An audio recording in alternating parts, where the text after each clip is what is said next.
Dans le bureau de Mitch McConnell, la tension est palpable alors que l'équipe dirigeante se réunit. Mitch McConnell entre, l'expression impénétrable, suivie de Thune, Barrasso et Cornyn. Le poids des inquiétudes tacites remplit la pièce alors que chaque homme prend place. Un signe de reconnaissance silencieux passe entre eux, préparant le terrain pour une réunion critique. Dans les sombres conséquences, les sénateurs sortent du bureau de McConnell, leur visage marqué par le poids d'une grave décision. Chaque sénateur porte le fardeau de ce qui s'est passé, leurs expressions reflétant un moment partagé d'une profonde conséquence. L'air est lourd de mots non dits, le silence amplifiant l'ampleur du choix qu'ils ont collectivement fait. Une tension palpable flotte dans l'air alors qu'ils sortent, la gravité de leurs actes pesant lourdement sur eux. Leurs yeux reflètent un mélange d'appréhension et de détermination, reflétant le chemin difficile qui se présente maintenant. Les sénateurs, unis par leur décision, s'avancent, prêts à affronter les répercussions de leur choix. Sous la lumière crue de décès, des murmures de révolte s'enflammant, se propageant comme une traînée de poudre dans les couloirs de la ville. Les milieux politiques s'agitent face à la montée de la tension, alors que la nouvelle du conflit interne se répand. L'incertitude règne alors que les fondations du pouvoir font face à leur plus grand test. La capitale retient son souffle, se préparant à la tempête alors que les graines de la dissidence fleurissent. Dans son bureau opulent, le visage de Donald Trump rougit alors qu'il s'emporte au téléphone, les lumières de la ville scintillant derrière lui. Sa voix gronde de colère, résonnant dans la pièce alors qu'il gesticule sauvagement, exigeant une action immédiate. Faisant les 100 pas, il aboie dans le téléphone, exigeant une action immédiate sur le projet de loi, sur l'extension des pouvoirs d'urgence. Sa prise se resserre sur le téléphone, ses jointures blanches alors qu'il attend une réponse. La tension est palpable dans la pièce. La ville scintille dehors, un contraste saisissant avec la tempête qui gronde dans les limites de son bureau. Dans son bureau faiblement éclairé, Donald Trump est assis. Une tempête de fureur se rassemblant derrière son regard sévère. L'unique lampe projette des ombres dures sur son visage, soulignant l'intensité de sa détermination. Sa voix perce le silence, une promesse et une menace. « Je ferai campagne contre tout sénateur républicain qui s'oppose à moi. » Les mots flottent lourdement dans l'air. Une déclaration de guerre au sein de son propre parti. À l'intérieur de l'enceinte du Sénat, des murmures feutrés emplissent l'air alors que les sénateurs se rassemblent, leur visage empreint d'inquiétude. Un enregistrement perce le silence. La voix de Trump résonnant. « Je n'ai pas besoin du Sénat. » Les yeux parcourent la salle, chaque sénateur absorbant le poids de la déclaration de Trump. La tension s'épaissit au fur et à mesure que l'enregistrement continue. « Ces gens travaillent pour moi. » Un sénateur frappe du poing sur la table, le son faisant écho à l'indignation croissante. Les sénateurs échangent des regards inquiets, les fondements de leur autorité étant ébranlés par les propos de Trump. À l'intérieur du bureau calme de Mitch McConnell, la tension se fait sentir alors qu'il lance l'enregistrement. Thune, Barrasso et Cornyn écoutent attentivement, leurs expressions impénétrables face à la gravité du moment. L'enregistrement résonne dans la pièce, chaque mot pesant lourd dans le silence austère. McConnell observe ses collègues, évaluant leur réaction aux révélations en cours. Un sentiment palpable de malaise s'installe dans le groupe, la gravité de la situation étant désormais indéniable.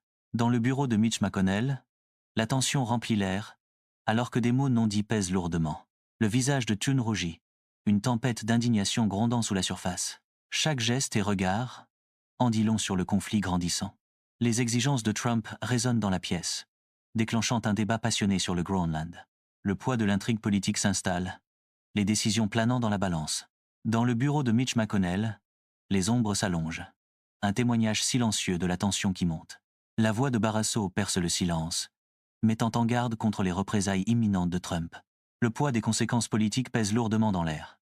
Il se souvient du sort de Romney et de Cassidy, leur carrière étant des mises en garde. Un sentiment palpable de malaise s'installe dans la pièce. Le spectre de la rétribution de Trump assombrit le paysage politique. Dans son bureau, McConnell est enveloppé d'ombre, le poids du monde pesant sur lui.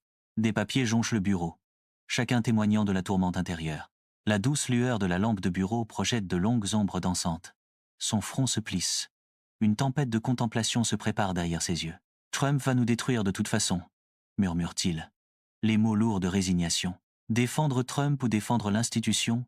dit-il, un choix cornélien. Dans le bureau de Mitch McConnell, la tension est palpable. Cornyn reste ferme, son expression mêlant inquiétude et urgence. Il fait de grands gestes, soulignant la gravité de son message. Le poids des sondages du Texas pèse lourd. Le chaos de Trump coûte à Cornyn des points cruciaux dans les sondages. Dans son bureau, McConnell propose un plan stratégique. Son expression sérieuse et déterminée. Une lettre conjointe, déclare-t-il, exposant la première étape de sa proposition avec une ferme conviction. Il continue. Soutien aux sénateurs menacés, ces mots portant le poids de la stratégie politique. McConnell conclut. Et une limitation des pouvoirs d'urgence, consolidant sa proposition calculée. Dans le bureau de Mitch McConnell, la tension est palpable. Tu hoches la tête. Son accord immédiat est résolu. Cornyn fait écho au sentiment. Son expression est ferme. Barrasso hésite. Un éclair de doute traversant son visage.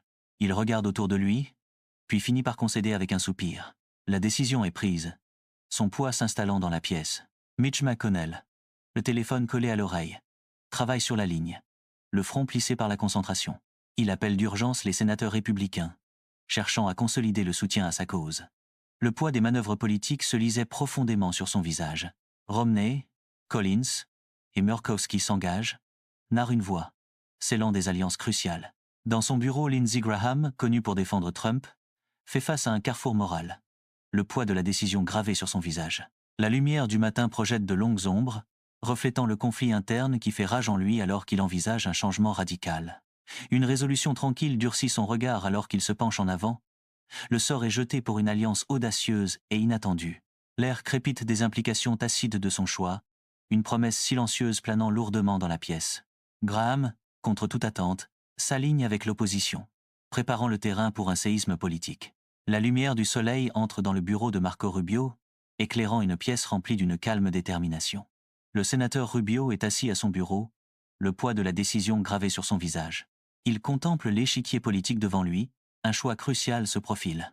Malgré les loyautés passées, un nouveau chemin se dessine, s'écartant de l'ombre de Trump. Rubio choisit de s'aligner sur la vision de McConnell, une décision calculée vers la stabilité.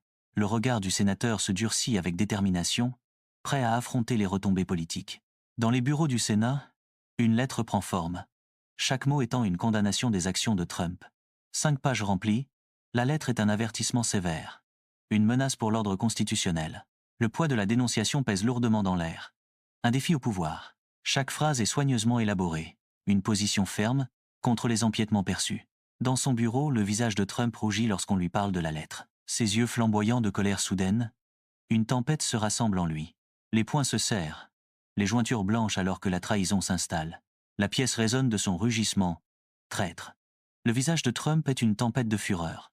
Une marée cramoisie qui monte alors qu'il hurle dans le téléphone, sa voix résonnant dans le bureau opulent. Faisant les 100 pas comme un tigre en cage, il déchaîne sa colère. « Lindsey, lâche traîtresse, je t'ai faite. » Ses yeux brillent de ressentiment alors qu'il continue sa tirade. « Vous ne seriez rien sans moi. » L'air crépite de sa rage alors qu'il dirige sa fureur vers une autre cible. « Rubio, petit bout de chou, » sa voix dégouline de venin. « Tu crois pouvoir me défier ? Je t'enterrerai. » Une dernière menace glaçante plane dans l'air. « Vous allez tous les deux le regretter. Vous m'entendez ? Le regretter. » Dans son bureau, McConnell ignore son téléphone qui sonne. Le nom de Trump clignote à plusieurs reprises sur le téléphone de McConnell. McConnell jette un coup d'œil au téléphone. Son expression impénétrable. Il pose le téléphone face contre table, réduisant au silence les sonneries insistantes. McConnell se détourne, concentré sur son travail, ignorant Trump. À l'intérieur des couloirs du Congrès, la tension s'épaissit alors que les républicains déclarent publiquement leur allégeance.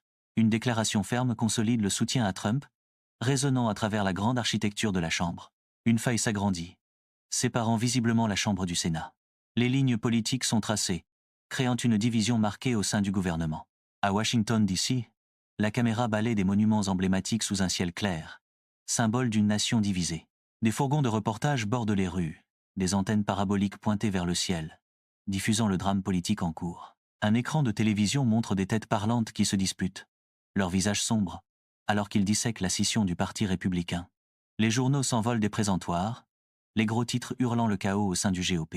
Un drapeau solitaire flotte au sommet du Capitole. Un contraste saisissant sur fond de conflits partisans. La ville bourdonne de la tension silencieuse des troubles politiques. Le calme avant une tempête potentielle. À l'intérieur des bureaux du Sénat, la tension monte alors que les murmures chuchotés se transforment en défis ouverts. Une lettre confidentielle, portant les signatures des sénateurs, est exposée sur un bureau poli. Le document, symbole de révolte, fuit, son contenu alimentant désormais la presse. Les gros titres annoncent la révolte ouverte des sénateurs, ébranlant les fondements du pouvoir. Les salles autrefois sacrées résonnent désormais du tumulte des journalistes et du poids de la trahison. L'avenir du Sénat est en jeu, son sort scellé par l'encre et les intentions dévoilées. La lumière du soleil entre dans le bureau du stratège républicain, illuminant des piles de papier et de souvenirs de campagne.